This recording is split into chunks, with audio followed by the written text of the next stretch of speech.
여러분 안녕하십니까? 뉴스투데이 제주입니다. 공사 현장에서 발생하는 생활안전 민원이 끊이질 않고 있습니다. 특히 소규모 공사장의 경우 안전시설물에 대한 의무 규정이 미흡해 안전관리의 사각지대에 놓여 있습니다. 시청자 제보 뉴스 이소연 기자가 취재했습니다. 2m가 넘는 쇠파이프가 주차장 바닥으로 곤두박질 칩니다. 공사장 외벽을 뚫고 바닥으로 떨어지면서 주차장 바닥이 충격에 패일 정도. 공사장에 낙하 방지망을 따로 설치하지 않다 보니 벌어진 사고입니다. 파이프가 뚫고 나온 거죠, 판넬을. 3m 정도를 저희 주차장에 침범을 해가지고요. 운전석을 뚫고 들어가지 않았을까. 이처럼 제주 지역 건설 현장에서 지난해 발생한 안전 민원만 2,400여 건. 이 가운데 절반 이상은 소규모 공사장에서 발생했습니다. 연면적 1,000제곱미터 이하 소규모 공사장은 대부분 안전시설을 설치할 의무가 없고 건축사 면허 없는 영세업체들도 시공을 할 수 있다 보니 크고 작은 민원이 끊이질 않는 겁니다. 소규모 경우에는 3층 정도는 빼는 경우에는 안 합니다. 해보면은. 얕으니까 맛이 얕으니까. 그 안전시설 하다 보면은 또 불편하다고 일하는 사람들이 막 뜯어보는 경우가 있어요. 민원이 발생해도 안전시설 설치를 강제할 수가 없어 권고에 그치고 있습니다. 소규모는 이제 서로 민원인하고 이제 공사업체의 분쟁에 의해서 들어오는데 이런 경우는 과태료를 부과하기보다는 그 서로 화해를 시키는 방향으로 민원 처리를 하고 있습니다. 규제가 미흡한 소규모 공사장의 안전은 행정당국의 관리 강화에만 의존할 수밖에 없는 형편입니다. MBC 뉴스 이소연입니다. 대규모 외자유치 1호 사업인 예래 휴양형 주거단지 사업이 토지 수용 무효 대법원 판결 이후 공사가 장기간 중단된 가운데 투자진흥지구에서도 해제될 전망입니다. 제주도는 예래 휴양형 주거단지 사업에 대해 국제자유도시 종합계획심의회에 지정 해제 심의를 요청했고 다음 달 열린 심의회에서 해제 여부가 결정될 것이라고 밝혔습니다. 예래 단지 사업이 투자진흥지구에서 해제되면 감면받았던 취득세 등 지방세 감면분이 추징됩니다. 지도는 그 자체로 제작 당시의 시대상을 표현하는 역사의 기록이라고 볼 수 있는데요. 옛 제주의 모습을 담은 고지도들을 한자리에서 만나볼 수 있는 전시가 마련됐습니다. 김항섭 기자입니다. 1860년대 목판으로 찍은 대동야지도 진본입니다. 한라산을 중심으로 이어진 오름들이 상세하게 표현돼 있습니다. 전체적 윤곽이 현재 제주의 모습과 거의 비슷합니다. 조선시대 중기 이후에 만들어진 제주 고지도는 지형 지물을 상세하게 표시하지 않고 산과 숲 등을 회화적으로 표현한 경우가 상당수입니다. 많이 배웠죠. 옛날 사람들이 지도를 어떤 형식으로 그려냈는가? 또 지도 형태가 대부분 어떤지 그런 걸 배웠어요. 과학적인 측량 기술이 적용된 최초의 제주도 지도입니다. 1918년 일제강점기 당시 조선총독부가 실시한 토지조사 사업의 결과로 제작된 겁니다. 우리나라의 측량 기술로 만들어진 제주도 지도는 이로부터 60여 년이 지난 1970년대 중반에 이르러서야 육군의 측량을 거쳐 완성됐습니다. 제주도가 관광지로 각광을 받기 시작한 60, 70년대에는 관광지도가 따로 만들어지기도 했습니다. 말과 감귤 등 지역 특산품을 그린 재미있는 표현이 눈에 띕니다. 제주 사람들이 살아온 삶터를 조선시대 고지도뿐만이 아니라 근대 지도까지 그리고 서양인들이 바라봤던 그 지도의 모습을 한자리에서 만날 수 있는 제주에서 처음으로 선보이는 고지도 등 지도 100여 점을 한자리에서 만날 수 있는 이번 전시는 다음 달 31일까지 제주대학교 박물관에서 열립니다. MBC 뉴스 김항섭입니다. 제주공항의 국내선 탑승률이 90%를 넘어섰습니다. 한국공항공사에 따르면 올 들어 지난달까지 제주기점 국내선 항공기 탑승률은 90.7%로 지난해 같은 기간 89.2%에 비해 1.5%포인트 높아졌습니다. 이른 아침이나 늦은 밤 등 비선호 시간을 제외하면 사실상 항공기의 빈 좌석이 없는 셈입니다. 또한 국제선 탑승률도 80.5%로 소폭 상승했고 여름 관광 성수기를 맞아 제주기점 항공기 탑승률은 더 높아질 것으로 예상됩니다.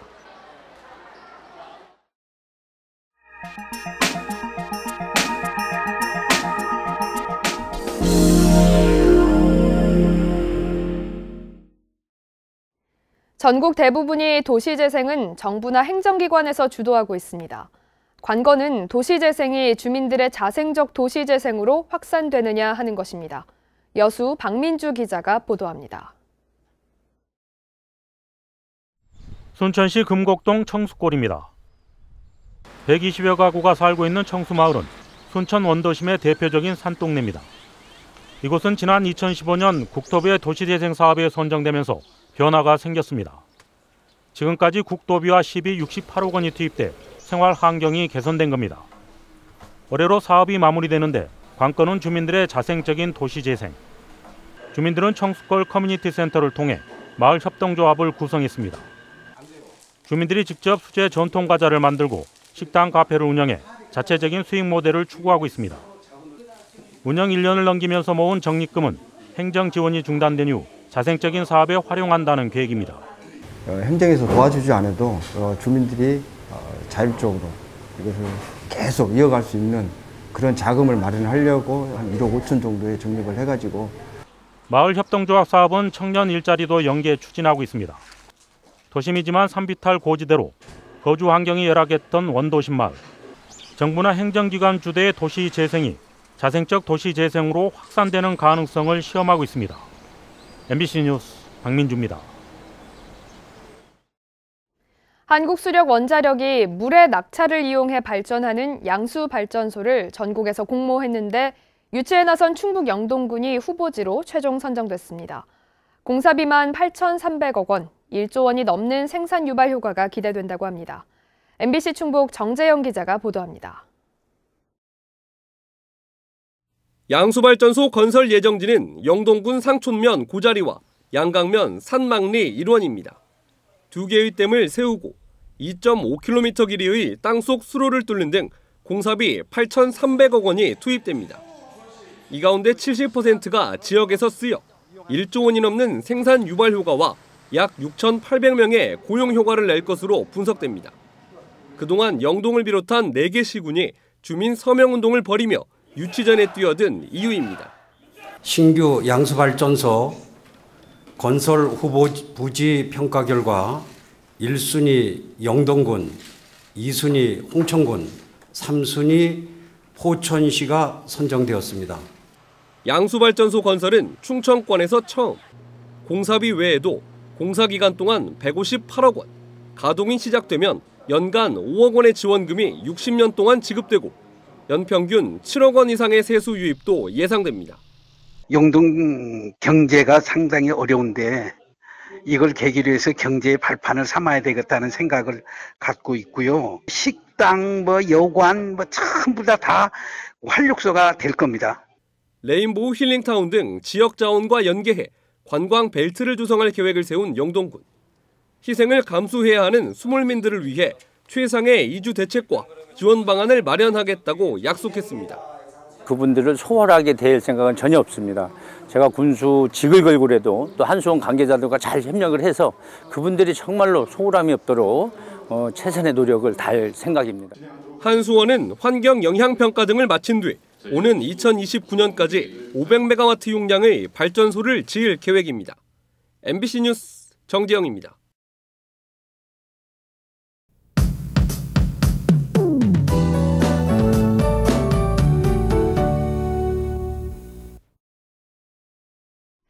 한 주의 시작인 월요일인 오늘 대체로 맑은 날씨를 보이겠습니다.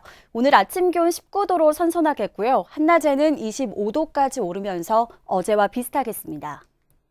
오늘 맑은 날씨를 보이는 가운데 강한 햇볕이 내리쬐면서 자외선 지수가 매우 높은 단계를 보이겠습니다. 가장 햇볕이 강한 낮 10시부터 오후 3시 사이에는 노약자와 어린이는 외출을 피하시는 게 좋겠습니다. 다음은 자세한 지역별 날씨입니다. 오늘 아침 기온 북부와 서부, 남부가 19도를 보이고 있고요. 동부는 17도로 시작하고 있습니다. 낮 최고 기온은 북부와 서부, 남부가 25도까지 오르겠고 맑은 날씨를 보이겠습니다.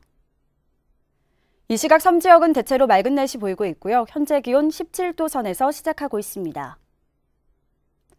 오늘 해상도 맑은 날씨를 보이겠지만 제주도 남쪽 먼바다는 바다의 물결이 1에서 2.5m로 조금 높게 일겠고요.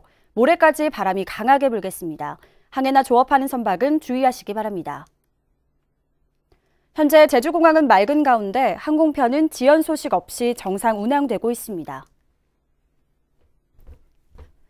주간 날씨입니다. 이번 주엔 장마 전선의 영향으로 비가 내리겠고 주 후반으로 갈수록 기온이 오르면서 본격적인 여름 더위를 보이겠습니다. 날씨였습니다. 제주시 애월읍과 조천읍을 연결하는 애조로의 아라동과 회천동 구간이 오는 8월 말쯤 개통될 것으로 보입니다. 제주도는 애조로와 번영로를 연결하는 교량인 봉계교의 139톤짜리 상부빔 거치 작업을 지난달부터 2차례 실패한 끝에 지난 20일 마무리했다고 밝혔습니다. 이번 공사로 연삼로와 연북로의 교통량이 애조로로 분산돼 차량 소통이 원활해질 것으로 보이는데 제주도는 회천동에서 조천읍 신촌리까지 나머지 4.2km 구간은 2023년까지 완공할 계획입니다. 3년 넘게 방치되고 있는 제주 영상문화산업진흥원 건물이 리모델링됩니다. 제주도는 제주시 1도 2동 영상문화산업진흥원 건물을 복합 공연장으로 리모델링하기로 하고 건축 설계 공모를 진행하고 있습니다.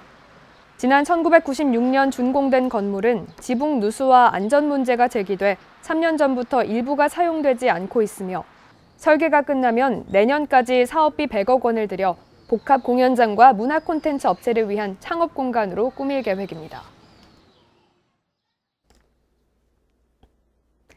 수족구병 환자가 급증하면서 주의가 필요합니다. 질병관리본부에 따르면 지난주 전국의 외래 환자 1000명당 수족구병 의심 환자 수는 29명으로 한 달 전 6명보다 5배 가까이 증가했습니다.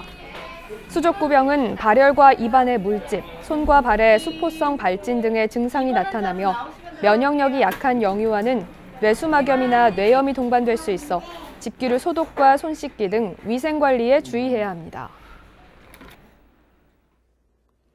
부하검사가 법원에 제출한 압수수색 영장 청구서를 회수해 감봉 처분받은 김한수 전 제주지검 차장검사가 징계처분 취소 소송에서 승소했습니다.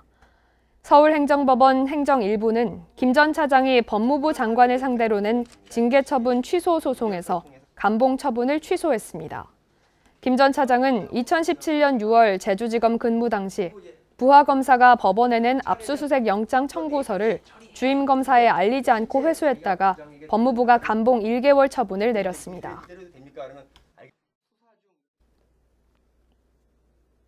관광객 통계와 호텔 등급 심사를 공기관에서 맡아야 한다는 주장이 나왔습니다. 사단법인 제주관광진흥회는 항공기 좌석의 92%에서 95%를 관광객으로 분류하는 현재 통계 방식은 관광객 수를 부풀리는 수단이 될 수 있으며 호텔을 회원사로 둔 관광협회가 호텔 등급 심사를 하면서 제 식구 감싸기 가능성이 높다고 주장했습니다. 이에 따라 관광객 통계와 호텔 등급 심사를 일반 단체인 관광협회가 아니라 공기관이 맡아야 한다고 제주도 의회에 건의했습니다.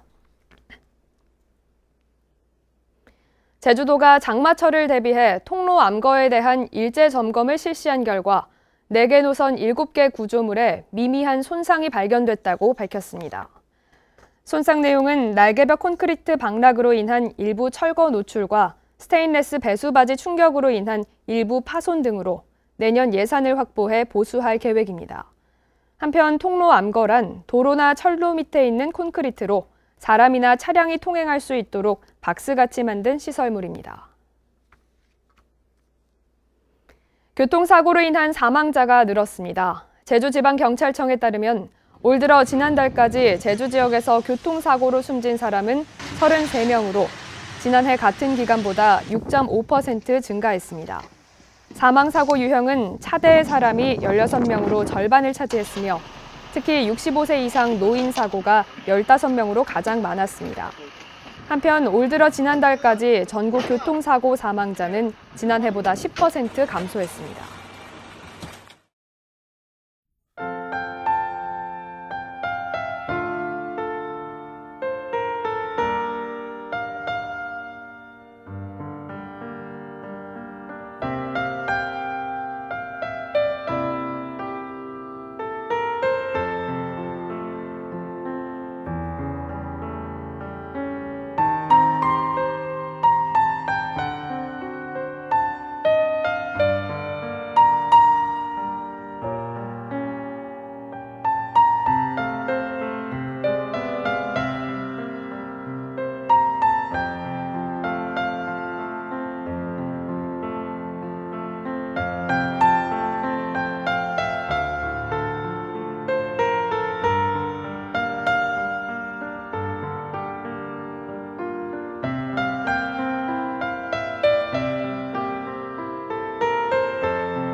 뉴스투데이 제주였습니다. 여러분 고맙습니다.